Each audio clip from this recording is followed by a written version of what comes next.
Now, do they really care about the outside influence of the bad actor Putin and the hostile regime Russia? Because John Solomon now has taken his article about real evidence of the Ukrainians trying to influence the election. The headline of his new piece and his investigative report in The Hill, thehill.com, is Ukrainian to U.S. prosecutors. Why don't you want our evidence on Democrats? John Solomon joins us now with all the details on this. How are you, sir? I'm doing well. All right, so I think there's a huge double standard as it relates to obstruction, huge double standard as it relates to allegations of sexual assault, same with building border walls, but also as it relates to collusion. It is so amazing. I was listening to Adam Schiff's interview on Sunday, and his whole collusion theory has collapsed now to the Tower meeting. And let's just think about the Tower meeting and what we know the Democrats did. In the Tower meeting, an unsolicited meeting that came in over the transom. They met with the woman, never followed up with her. She said she had dirt on Hillary Clinton. They never got it. The Democrats hired a foreigner, Christopher Steele, and paid him to go meet with foreigners, including a Russian intelligence agent, to affirmatively find dirt on Donald Trump. That's a proactive action as opposed to the passive action. There's far more evidence of collusion on the Democrat side than what now the Democrats are claiming on the Russia side, now that all of this and the Republican side, now that it has all collapsed. Here's what we know about Ukraine. It's so important to focus on what the Ukrainians are actually saying. They are saying they have a videotape of the head of their FBI, the Naboo, admitting he tried to influence the election to help Hillary Clinton win by leaking some documents on Paul Manafort. They have affidavits from two senior government officials admitting that they worked in concert to try to help Hillary Clinton win the election. They have $3 million changing hands in 2015 and 16 to Joe Biden's son. They have correspondence showing both the State Department and the U.S. Embassy in Kiev were interfering or applying pressure to stop Ukrainian authorities from pursuing some of these allegations. And this is the new one that I have today. There are contacts between Democratic figures in Washington and Ukrainian government officials, some of those through the embassy in Washington, that were designed to pass along dirt on Donald Trump. That's a lot of collusion, a lot more than what Bob Mueller found on the Russia Republican side. Well, I mean, this is all out here and now available for everybody to see, and I think the details of your article are pretty stunning, and I think that, when you have Ukrainian to U.S. prosecutors, why don't you want our evidence? Yeah. I think it's pretty clear.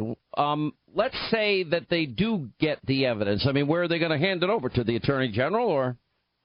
That's a great question. They've tried to do that. So starting last fall, the Ukrainians sought a visa from the U.S. Embassy in Kiev to come here, and the prosecutors were not granted their visa. They weren't rejected. They just weren't given it, which meant they couldn't travel and deliver the information directly. So then they hired an intermediary, a former U.S. attorney who worked in the George W. Bush administration, to go to the Southern District of New York, same place where the Michael Cohen investigation is currently wrapping up.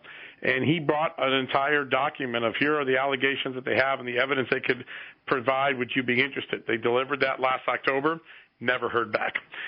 More recently, the Ukrainians talked to Rudy Giuliani, the president's attorney. He was in Ukraine because he has his own concerns as a member of the Trump legal team about what was going on there and whether Ukraine dug up some of the bogus dirt on Donald Trump. And he's told the same thing again, that there's a lot of evidence over here.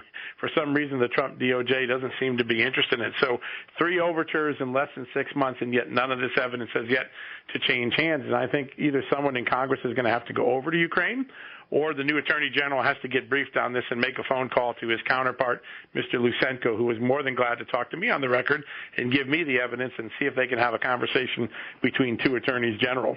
It seems like, we actually have real evidence in this case. You have sworn statements from Ukrainian officials admitting that their agency tried to influence the 2016 U.S. election in favor of Hillary Clinton. And, it just shows you what I've been saying. I mean, on all of these issues straight on down the line, what do we know? We know one thing. The Democrats have one standard for Republicans and another standard for everyone else. The contacts between the Democratic figures in D.C., these Ukrainian officials, passing along dirt on Donald Trump. I thought that's what the whole Mueller thing was supposed to be about. Did they collude? who was doing this? Financial record showing a natural gas company in Ukraine routing $3 million to American accounts tied to Vice President Biden's son. I mean, right. Yeah, add that to the issue he has with China flying on Air Force Two, and again, millions of dollars involved in a deal while his father is in China. It's beyond the pale to me. And then as we have the tape of Biden bragging about firing the prosecutor that was investigating his own son. It's remarkable. And, I talked to earlier we had talked about the interview with Mr. Lysenko, who's the Attorney General of Ukraine. I interviewed one of his deputies last week, a guy named Konstantin Kulik, and he said, listen, we have evidence that when the Ukrainians, our own officials, leaked the Paul Manafort documents to try to hurt Donald Trump and help Hillary Clinton, they redacted or removed from the documents they were giving to the New York Times, Washington Post, and others information about a prominent Democrat. They hid a prominent Democrat's own complicity in certain things. And he said that just goes to the heart of what was going on our own soil. There were Ukrainians trying to pick Hillary Clinton over Donald Trump and using their official government resources in Ukraine to tip the scales in favor of Hillary Clinton. You don't see that reported anywhere except in The Hill and in a few other places, Fox News, and that's it. But there is pretty significant evidence, a court ruling, affidavits of audio tape that would help prove right away that a foreign power was involved. And one of the questions I have, did Hillary Clinton's campaign and did the Democratic National Committee have contacts at the Ukrainian embassy in Washington? Was at a strategic coordination point for some of this assistance? The Ukrainians are telling me it was. We should find out from the Clintons and the DNC whether it was. All right, we'll take a quick break. More from investigative reporter. He's at thehill.com. John Solomon is with us. All right, as we continue, investigative reporter from The Hill, John Solomon is with us. 800-941-SEAN is our number. All right, so Devin Nunes is going to release at least 8 criminal referrals. It may be the beginning of a cascade of criminal referrals. And what's interesting about it is he intends to send it to the DOJ this week for conspiracy, leaking. A lot of this, too. A lot of people seem to have forgotten that Michael Horowitz is still investigating the FISA court and the dossier issue. And I don't know what John Hubert's doing. What do you know? I can't find any sense. I wonder if he's in the witness protection program. Can't find any evidence he's been really doing any major investigative work on this. Well, I mean, the evidence is overwhelming and incontrovertible on FISA. I mean, we have the bulk of the information being the Hillary bought and paid for Russian dossier. They can't verify the dossier because its author doesn't authenticate it himself, has no idea if it's true. So wouldn't that mean that everybody that signed it committed a willful fraud against the court? All of them were warned by Bruce Orr in August of 2016. Yeah, and keep in mind, we have a pretty significant body of evidence in my columns and other places now where you can see that they actually failed to tell the court about evidence of innocence, of things about Papadopoulos and Carter Page that would have proved that they were innocent of the charges that the FBI wanted to monitor them on. It's a really extraordinary abuse, and it's amazing to me that, one, the court hasn't done more publicly to raise questions, or that the DOJ hasn't held anyone accountable yet. But I think there's another important thing that Devin Nunes said on television yesterday caught my ear.